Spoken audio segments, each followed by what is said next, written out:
Good evening, everyone. My name is Raymond G. Igot. I'm from Bitibitet 83D. Okay. Good evening, guys. Good evening, classmates. And good evening, Ma'am Pinky. Alright. So, my topic is all about the solar fan. Alright.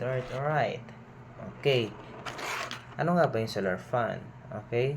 Yung solar fan daw kasi is a large artificial fan that collects store heat from sunlight using layer of salt water. The lower layer becomes very hot because the salt prevent the heat from rising and escaping. This stored heat can be used to produce electricity, heating, or other energy needs. So, yung solar pans daw may mga tatlong kategorya yan siya. Yung saturated, yung non-convertic, and yung sa itaas niya is yung surface water. Alright. So, yung solar panels daw, isa daw siyang man-made o gawa ng tao na magpe-preserve ng energy through sunlight. Alright. Okay, now let's proceed. So, understanding solar fan. Alright. A solar fan is a man-made saltwater pool that captures solar energy using distinct layer to store heat efficiently for application like electricity generation, heating, and desalination processes. May mga tatlong layers. May mga tatlong layers daw yan siya. Right? Later on, madidiscuss po natin yan siya. Okay? So, next. Ito yung minimin ko kanina, yung mga layer ng fan. Alright? So, number 1, we have the pinakaibaba, yung lower convective zone. In the middle, non-convective zone. And upper convective zone. Alright. So, yung pinakaibaba, yung pinaka-bottom, yan yung tinatawag natin na salt water. O, saturated salt water. Yung sa ibaba daw kasi is high density. Up to 70 to 90 Celsius ang init yan sa ibaba through gamit ng sunlight. Okay? So, sabi nga dito, yung salt water daw, this is the water that contains a very large amount of dissolved salt. So much that cannot dissolve more because it has a lot of salt. It becomes heavier and denser than normal water. So dito daw yung pinakaibaba. Diyan daw yung pinakamainit. As I said earlier, 70 to 90 temperature. Yung pinakamainit yan sa ibaba. Okay? So yung sa middle naman, ito yung tinatawag natin na non-convective zone. Alright. Ito yung medium density. Okay? So, sabi nga dito, this is the middle layer of the solar fan. Alright? The salt level here is medium. Not too high, not too low. Alright? Its job is to prevent mixing of hot and cool water because it blocks water movement. Heat cannot rise to the surface so that bottom stay hot.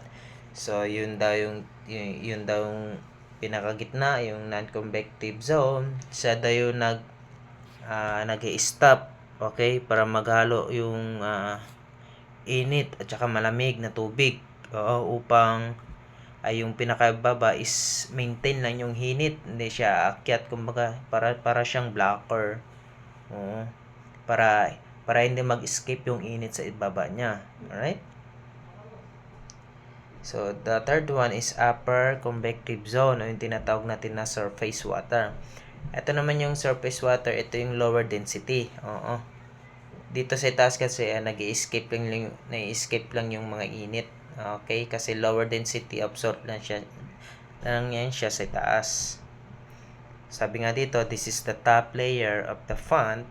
It has low salt, right? Content, so it is the lightest layer. It stays cool because heat from the sun can escape easily from this tap. Oo, oo nga, yung sabi nga dito, yung surface water, ay makonti lang daw yung salt dito. Kasi yung init ng sun is nag-escape, unlike yung pinakaibaba is yung tinatawag natin na saturated salt water, na dito sila kumukuha ng heat, kumukuha ng energy through sunlight. Alright. So, yun na nga, sabi ko kanina, through sunlight, makukuha nila yung energy through process. May mga process kasi yan sila. May nilalagay sila ng mga parang input at saka output na parang tubo. Alright? So, ito yung for example. Asan na yun? Para siyang tubo. Okay? So, ganito. Wait lang. Baka napicturan ko yun. Ito. Tingnan nyo guys. So, yung saturated salt water is hanggang 90 Celsius lang siya. Yung pinaka mainit. Okay?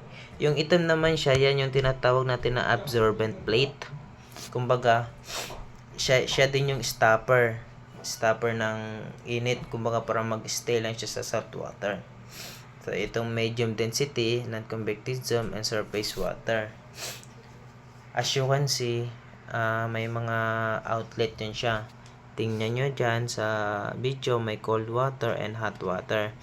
Ay, yung cold water daw kasi, ito yung pinapainit. Okay?